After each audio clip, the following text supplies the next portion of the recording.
For the eyes of the world now look into space, to the moon, and to the planets beyond. And we have vowed that we shall not see it governed by a hostile flag of conquest, but by a banner of freedom and peace. We have vowed that we shall not see space filled with weapons of mass destruction, but with instruments of knowledge and understanding.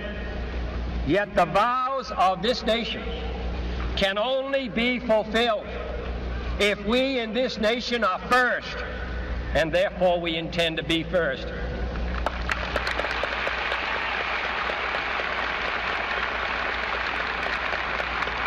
In short, our leadership in science and industry, our hopes for peace and security, our obligations to ourselves as well as others, all require us to make this effort, to solve these mysteries, to solve them for the good of all men, and to become the world's leading spacefaring nation.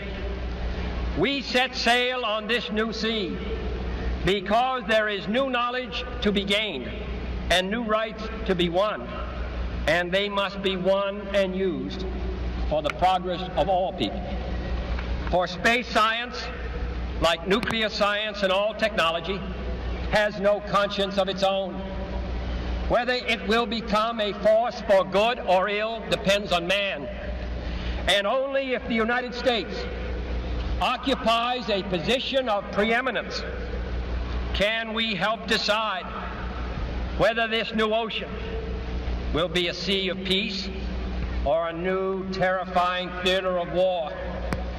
I do not say that we should or will go unprotected against the hostile misuse of space any more than we go unprotected against the hostile use of land or sea.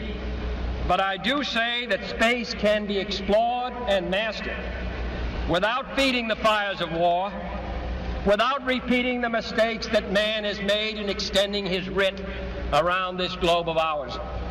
There is no strife, no prejudice, no national conflict in outer space as yet. Its hazards are hostile to us all. Its conquest deserves the best of all mankind, and its opportunity for peaceful cooperation may never come again. But why, some say, the moon? Why choose this as our goal? And they may well ask, why climb the highest mountain? Why, 35 years ago, fly the Atlantic? Why does Rice play Texas? We choose to go to the moon. We choose to go to the moon.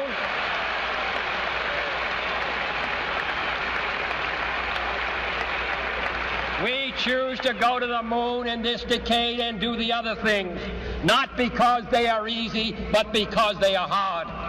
Because that goal will serve to organize and measure the best of our energies and skills. Because that challenge is one that we're willing to accept, one we are unwilling to postpone, and one we intend to win, and the others too.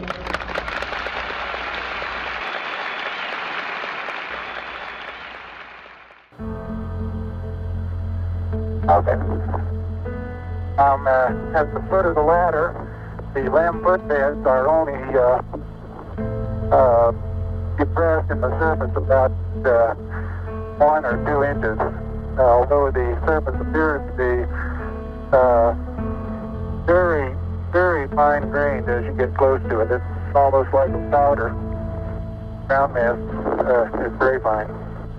And then a long one.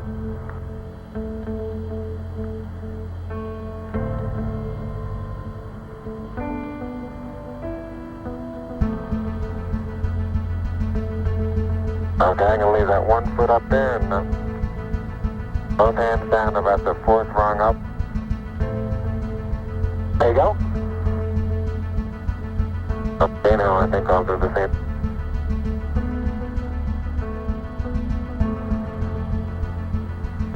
For those who haven't read the plaque, we'll read the plaque that's on the front landing gear of this LEM. There's 2 hemispheres, one showing each of the two hemispheres of Earth. Underneath it says, "Here men from the planet Earth first set foot upon the moon, July 1969 AD. It came in peace." I guess you're about the only person around that doesn't have TV coverage of the scene. That's all right, I don't mind a bit.